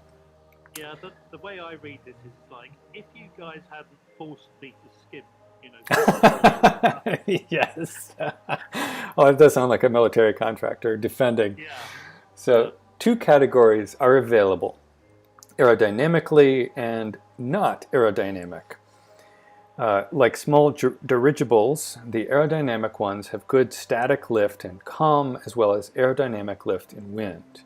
That means that the whole thing doesn't tend to pendulum over towards the ground as the wind blows. So they have little tendency to oscillate or flap in the wind. While the unaerodynamic balloons, most often round, have good lift, they behave badly in winds over 12 knots, tending to flap back and forth and to pendulum or lie down, taking the whole string over to the side. Let's see. If the balloon permits the line to lie down below 45 degrees, both the acceleration force applied to the load and the trajectory of the load will be materially affected. The line will also be considerably more difficult for the pilot to intercept. Since the unaerodynamic balloons are apt to cause this condition, their only material advantage is cost, about half of the dirigible type. I'm guessing from them saying it's half the cost of a shaped balloon that this might actually be like a latex weather balloon. yeah. That's my guess too. Yeah. Or possibly a tetroon polyethylene, maybe. Maybe. Yeah. I guess my guess is that they're just using standard Latex, yeah. balloons, and they're very difficult to tear up. You know, in any Oh, yeah. wind. They're terrible for flapping and oscillating. Yeah. So it is the purpose to emphasize that round balloons should not be used in winds over 10 knots. Only in extreme emergency and calm wind should they be used. Dirigibles will permit rescues in winds as high as 35 knots. This was like a pretty clear outcome there. Observation 2. Effective airspeed on load acceleration, force, and trajectory, i.e. comfort of ride. So the slower the pickup airplane flies, the less will be the acceleration, but also the lower will be the load trajectory. Translated, the less jerk the person is going to feel when the airplane flies slower, but the closer to banging the trees next to them, they're going to go. Yeah. This was forcefully demonstrated, oh boy, during the early part of the test program. Unbeknownst to the pilot, oh, this is sounding bad, the ground crew placed the load very close to the trunk of a tree in an effort to observe its vertical travel. Simultaneously, the flight crew decided to test a very slow speed intercept. Okay, right here we can see this is a failure of the daily briefing. That's an experiment definition. Like, everyone should have been clear on the plan before takeoff. The exceptionally slow speed capability of the Caribou, oh, this is sounding even worse, easily permitted it to be flown at 75 knots. So basically highway speeds. In addition, there was a 15-knot wind blowing. So we're getting to worst case scenario here, I'm seeing. Further reducing the ground speed to 60 knots. The standard 500-foot length of lift line was used. I'm really hoping it was not a person. The result was that instead of swinging slightly backward and following the initial angle of the lift line, the load slowly rose upward into the branches of the tree, which hung over it. There it lodged until the line tension built up enough to tear it loose. This sounds bad for both ends of this string. This meant that the line was excessively stretched, Consequently, the load was released like a shot, oh my God, and oversped the aircraft. Wow. Wow, yeah. Being thus unsupported, it fell, struck and tangled in another tree, and was again shot into the air. This is a clusterfuck. Jesus Christ. Is this aircraft going to survive? After this, it struck open ground and was then lifted clear by the aircraft. Oh, this would have been in the news if this was a person. This had to have been a rock or a water jug. This is like Monty Python level performance. Yeah. Aboard the aircraft, the only noticeable effects were that a thud was felt, oh lovely, and that the lift line could not be released from the sky anchor. After the line was secured in the aft station, the fouled end of the line was cut, and the load was brought aboard in the normal fashion. It was later found that the excessive line tension had wedged the lift line into the crack of the aircraft's nose wheel door. Whoa. Okay, that's scary. I mean, that could have torn off the nose wheel door, or done like torn off pitot tubes, or done landing gear damage. Like nose wheel door, it's likely the door was closed. Like it's very likely the gear were probably retracted, I'm guessing. So like, to me, that sounds like the line had to have been under very high tension and sliding along the fuselage to snap under the edge of a door that's basically flush to the fuselage. Like, Yeah, this, maybe only the curve of the plane. Yeah, it sounds really dangerous. I could be off base in the setup, but still. Oh, yeah, and may not be able to get the nose wheel down at all on landing. Yeah, it could have like bent the door or something. Yeah. The above described operation was the result of a lack of coordination. See, what did I tell you? A lack of coordination among the personnel involved, as well as a lack of understanding of the system. A subsequent series of tests undertook to determine the effect of aircraft speed on load trajectory and g-force. A 35-foot pole was erected and the loads were placed downwind of the pole. The aircraft flew at various speeds at right angles to the pole. Motion picture cameras recorded the path, blah blah blah. We'll skip through this. The contractor complains that not enough tests were conducted. Give me more money. Give me more money, cover my ass. Yes. Yeah. Boarding techniques. It sounds so placid and simple, just boarding the aircraft.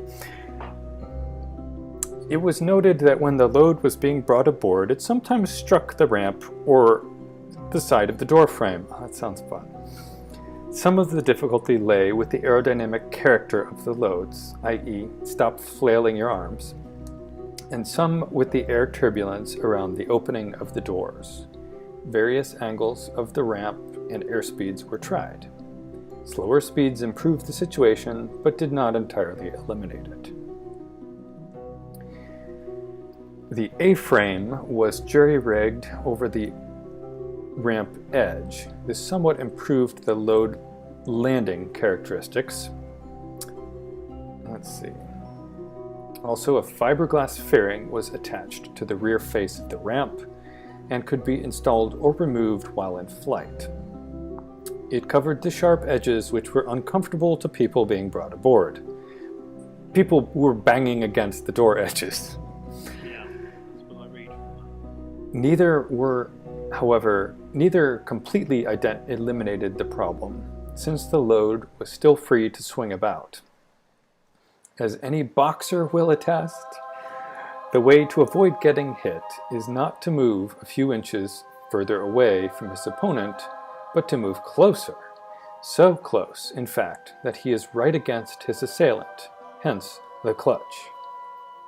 In this case, it is merely meant the addition of a snubbing pulley to retain the lift line close against the ramp fairing and always at the center. This automatically forced the load to come to the center and then slide smoothly over the ramp and come aboard. That's interesting.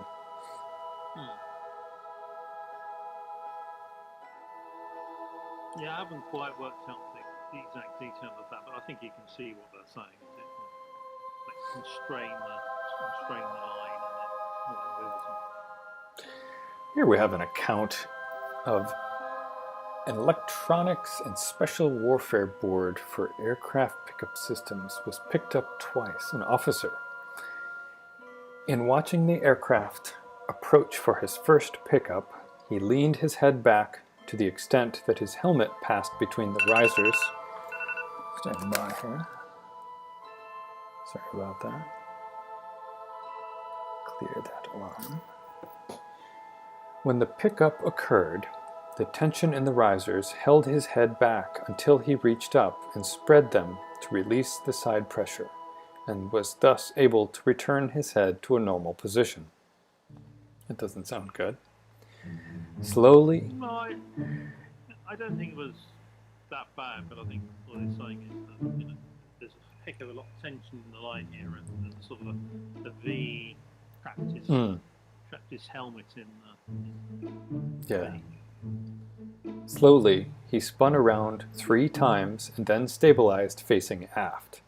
It took just under 6 minutes to bring him aboard the plane. He felt no ill effects and stated that the G-loading was negligible.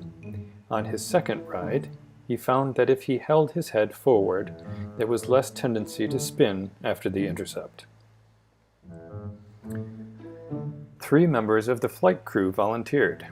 The pilot who flew most of the operations and 2 of the aft recovery crew were picked up. Sounds good to run your pilot through the things the pilot is dragging people through. We'll skip through some of these accounts here. Although it is noticeable that he started setup and was ready for pickup in 22 minutes. So that's a pretty good time to be ready for extraction. Yeah, I guess. If you're dropping the equipment, that's quite important, really, because the plane is, unless you've got a second plane, you're going to have to hang around while people sort out, launching balloons, etc.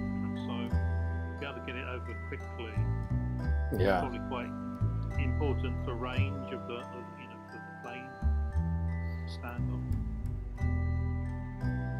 We'll skip ahead through the people's accounts. Wait, what? They were provided with a 2-way radio so that they could talk to the aircraft. The combination transmitter-receiver was packed in a roll and strapped to their waists. The microphone was strapped to their mouths with adhesive tape, a most uncomfortable condition.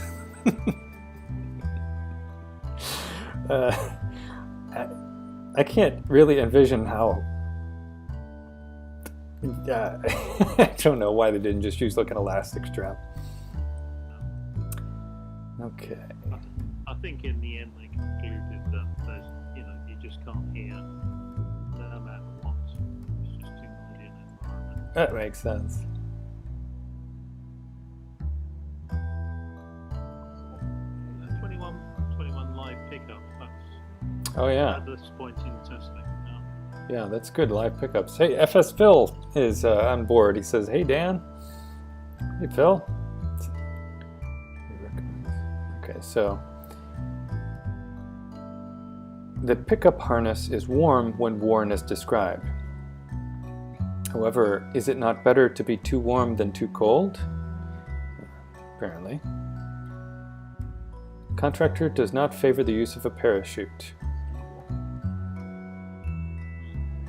Yeah, I guess during testing they wore a parachute just in case it all went horribly wrong. But if you've got at most 500 feet, then It looks like they were afraid that if the chute deployed while being winched, it would be very disastrous for everybody involved. Like, unsurvivably so is what they're worrying about here.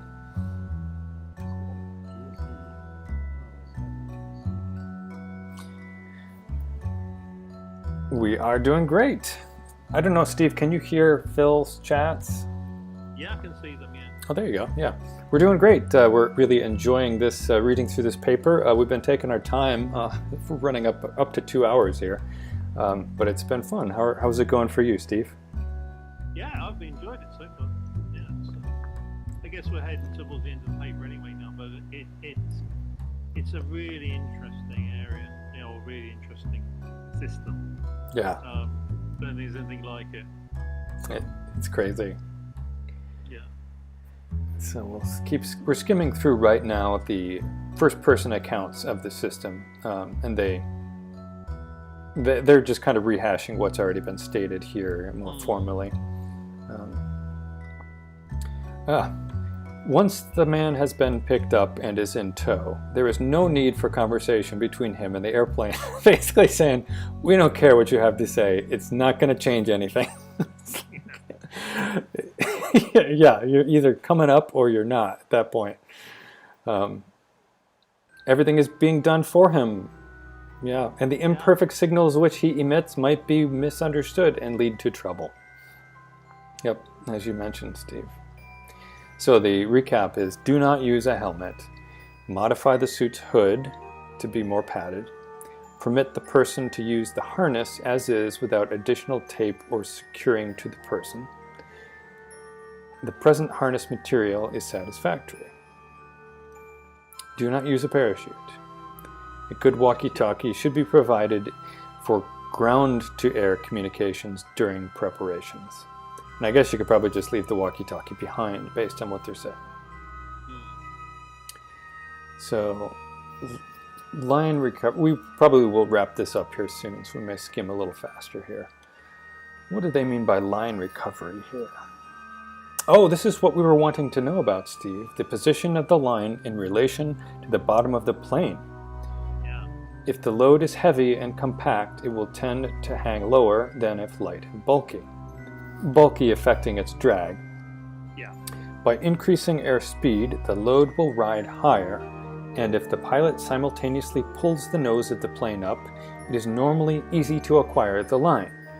And when they mention acquire, they mean by the person in the back door with the hook trying to catch the line and pull it up to hang on the pulley.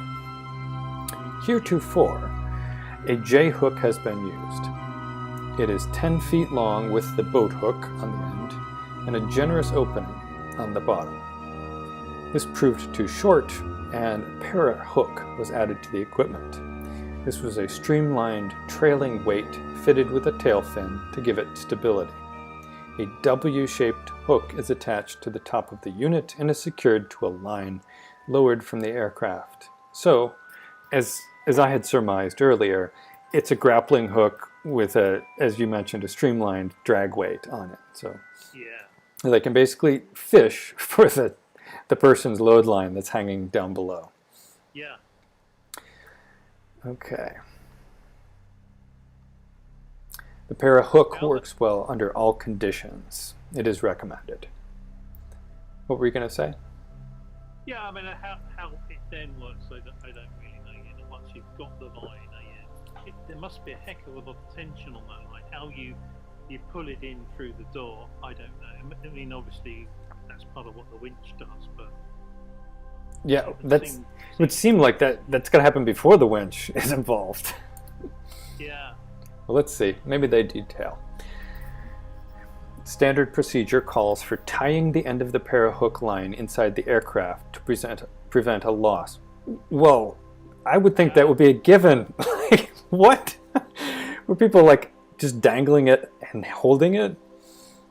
I'll tell you what, if I was operating that hook, I'd want to be tied to the plane. Yeah, that's a good point. Yes. Yeah. Okay, so a strict emergency method of acquiring the lift line when it cannot be reached from the tail ramp is to open the floor hatch in the cockpit. I didn't know there was a hatch, first of all. Yeah. Being so near the nose, the lift line is close to the bottom of the plane at this point. A spare piece of line can be tied in a generous loop around the lift line. Oh, they're saying it's so close that you can just reach around it by hand, leaning just your arms out the door under the plane. Yeah. The other end of the line can then be paid out through the hatch and stream aft up against the bottom of the plane and the person behind can catch it.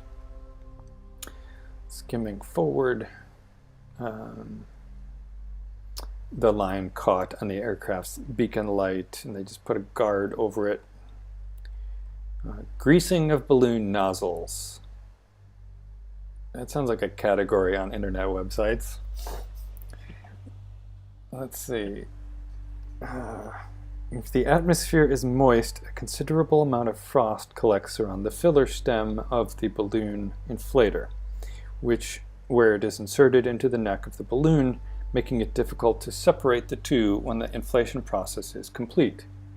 That's interesting. That's not something I've ever encountered in amateur balloon filling. Have you? Yeah, absolutely. Yeah. Not only do you, it's where the gas expands. Obviously, Mm-hmm. it takes in heat, and then it freezes if there's any moisture in the atmosphere. I've certainly had that around the connectors and things where. But have you had it actually have you actually had it freeze the balloon to the nozzle before? No. I've had it where it's frozen the regulator. Yeah. Like, which is not good news because it stops regulating. oh yeah, that's definitely not good news. But that, only instantaneously. they may be filling much faster in the tropics too. So yeah, you've had frost around the bottom of the cylinders and things as well. Mhm. But, yeah, not to the extent where it's frozen the filler system. that is interesting. It would be kind of scary to have inflated it and then not be able to get it off for somebody who really needed this thing. Such an occurrence took place when the land drop kit was being tested. The solution is grease, preferably silicone, to act as a moisture barrier. Yeah, it makes sense. Placed inside the filler valve on the neck of the balloon. Pretty simple. Deflection line and extension cord. Running from the tips of the yoke to the wing tips are lines which deflect the lift line if the pilot fails to steer it into the yoke opening. Attached between the top of the lift line and the bridle of the balloon is an extension cord which is crochet stitched through its length, with the last stitch being secured with a piece of brake cord. When the extension cord strikes the line, it causes the brake cord to sever by permitting the crochet stitches to unravel and thereby making an appreciable extra length of line available to reach around the wingtip. Without this extra length, the lift line would tear loose from the balloon and fall to the ground. Well, that's interesting.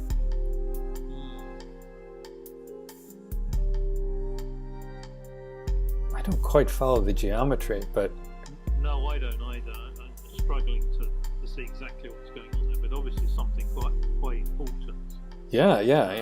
The design, but So somehow it seems like it sounds like it's basically a shock absorption system where the line is able to suddenly extend without snapping while it slides around the wing. Right. Is the purpose I'm getting. I'm unclear on how the function works. I'm very curious. Seems like something I'd like to actually dig into finding.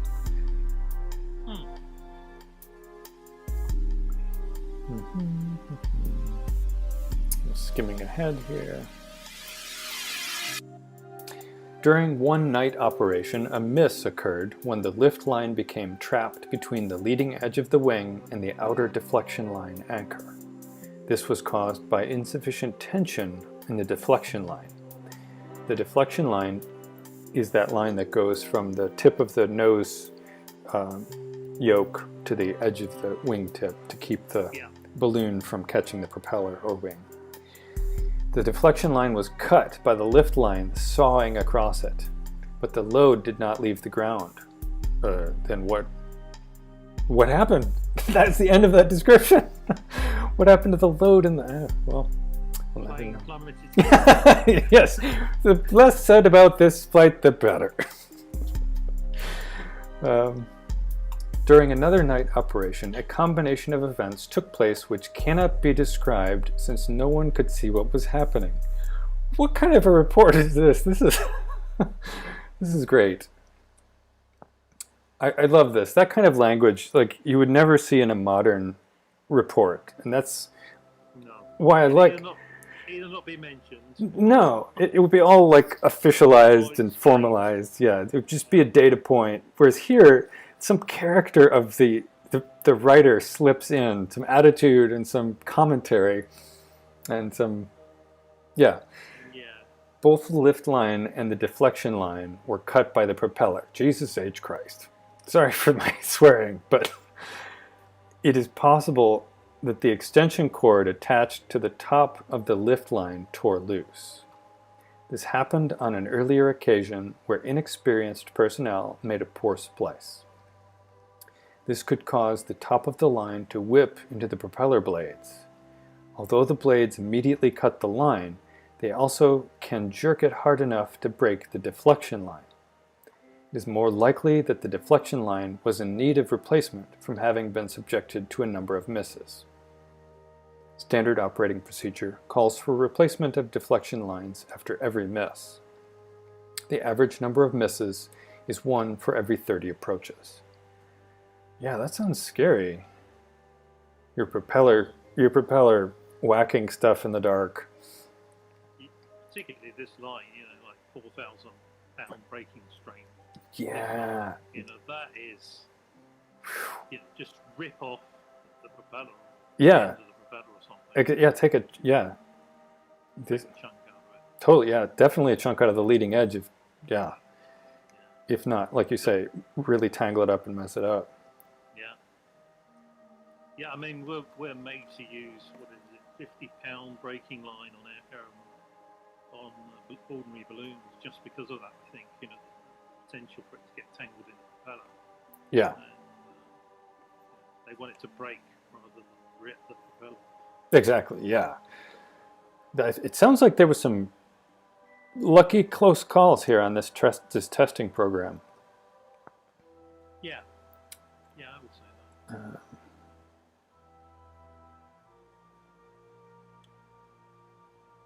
Interesting. They recommended using the aircraft's landing lights during the last few seconds of final approach to avoid the strobes becoming confusing right as the final lineup was happening. Yeah.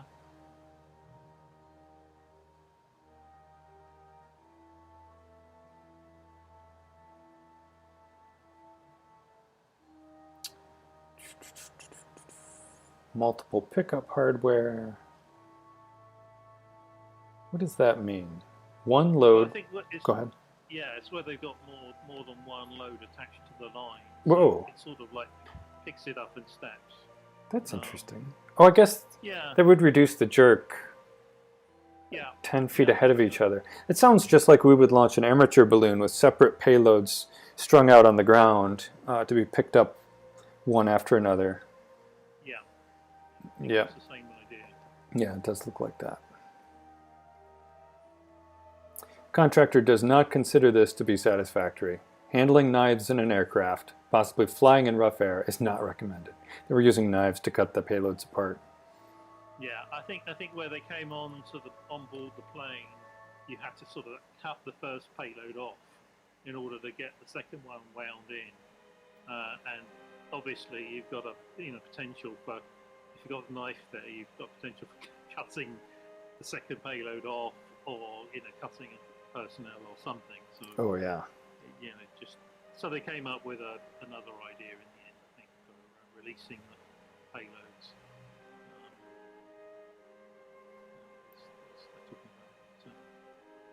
Snaps or extra hook-on connectors. How to making sure that people are trained properly here. This is an interesting observation here. This contractor has observed that the very simplicity of this system has a tendency to induce personnel to put it to work without first acquainting themselves with the facts. Certainly, a parachute is simple enough, yet the details of its preparation and use are important enough to warrant special ratings for parachute riggers and special distinction for jumpers. I'm guessing the jumpers refer to the people who are testing being the target. Well, yeah, I think they're just comparing it here with parachutists and saying, you wouldn't let a parachutist do it without some form of training, Mm. And being, just picked out as a particular type of jumper. So I think really what they're saying is that, personnel involved in here really need to know what they're doing, ideally anyway. I mean, I suppose in the case of a rescue at sea, where it's you're picking up somebody who may not have been trained, then It seems like to they're. accept the risks. But for people that are pulling them in on board the aircraft, etc., and pilots, you need a lot of training. Yeah. I think this is referring here to the people who pack the balloon up and the ropes up, and the people who, like you say, are the ones who are hauling in at the tail end. Those seem to be the ones of highest training. Needs to be the highest training, specialized, not just parachute training. Yeah. We may be at the end of the paper here. Wow. We have done it. Yeah. Here we go. All right. That was the Fulton air-to-ground pickup system for Caribou aircraft. So this has been Dan Bowen at Balloonsci Dan on Twitter, Instagram, and Twitch, and Balloon Science Dan on Facebook. And tonight we've had a guest, Steve Randall, who is a prolific amateur balloonist. And it's been great having you on tonight to chat about this, Steve. Really enjoyed it. Great fun. All right, and thank you very much. I hope to see everybody again soon. Cheers, Dan. Bye-bye. Bye now.